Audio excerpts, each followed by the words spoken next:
મારું નામ છે રોહિત, ગામ છે મારું જેતપુર. હું સાડીઓના કારખાનામાં કામ કરું છું અને પાર્ટ ટાઈમમાં યુટ્યુબમાં ક્યારેક વિડીયો નાખતો. હવે કાયમી નાખશું આપણે. 2020થી ચેનલમાં કામ કરવું અલગ અલગ હાલ્યું નથી, પણ આ વખતે લાગે છે કે હાલી જાય તો હાલી જાય. તમારા લોકોનો સપોર્ટ બધાનો હશે તો હાલી જાય. તમને મજા આવશે તો કંઈક આગળ વધશું, નહીંતર જો આપણે ટાપર તો ખેંચીએ જ છીએ. હાડીઓનું કારખાનું છે તો પાછા ખેંચશું, એમાં શું ફેર પડવાનો? આ તો નવરા બેઠા કામ કરવાનું હોય આપણે. બાકી મેન ધંધો તો ટાપર ખેંચવાનો જ છે. જોકે હું યુટ્યુબમાં તો 2020થી કામ કરું છું, આપણી એકઈ ચેનલ આવી નથી. કેમ કે ત્યારે આપને આવડતું નહીં કઈ રીતના વિડીયો મેકવા, કઈ રીતના વિડીયો બનાવવા, અને આપણે બોલી ન શકતા કે આપણે જેમ અત્યારે વાત કરીએ છીએ એમ બોલવામાં તકલીફ પડતી બધી. તો હવે આપને હવે ફાવી ગયું થોડું ઘણું કેવી રીતના વિડીયો બનાવવા, કેવી રીતના અપલોડ કરવા.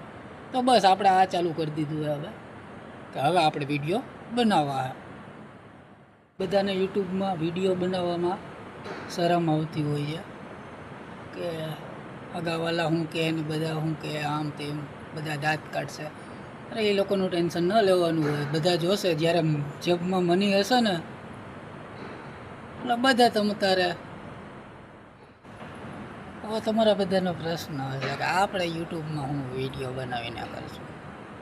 એટલે ભાઈ તમે આખો દિવસમાં 2 GB નેટ એમને રીલ્સ જોવામાં કાઢી નાખો છો, તો થોડું વધારે પોતાના વિડીયો મેકો અને રીલ્સ મેકો. તમારું હાલી જાય તો હાલી જાય. આમાં બીજું કાંઈ હોય નહીં. આમાં બધા આ જ કરે વાલા. એટલે જે કોઈને વિડીયો યુટ્યુબમાં બનાવવો હોય એને ટેન્શન નહીં લેવાનું, ચાલુ કરી દેવા. તમારે હાલી જાય તો ઠીક છે, બાકી કાંઈ વાંધો નહીં. જય માતાજી. ત્યાં આપણે ક્યાં માનીએ, ઓમે નેટ આખો દીનું 2 GB તો બગાડીએ જ છીએ. આમાં કાંઈ પૈસા તો કંઈ નાખવાનું નથી. હા, હાલી જાય તો આવે એ વાત એક અલગ છે. જો તમારા લોકોને ગણતરી હોય તો કમેન્ટમાં તમારી ચેનલની લિંક બિંક નાખજો, તો અમે જોવું તમારા વિડીયો, તમે અમારા જોજો. બીજું શું હોય? તો આજના બ્લોગ વિડીયોમાં આપણે આટલું જ કહેવાનું હતું. આની સાથે તમારી પાસેથી રજા લઉં છું અને વિડીયોને આપણે અહીંયા પૂરો કરશું. સૌને રામ રામ અને જય માતાજી. બાકી ચેનલ સબસ્ક્રાઈબ કરવાનું ન ભૂલતા. કંઈક ખબર પડી આખો વિડીયો જોઈને ચેનલ સબસ્ક્રાઈબ કર્યા વગરના વયા ગયા.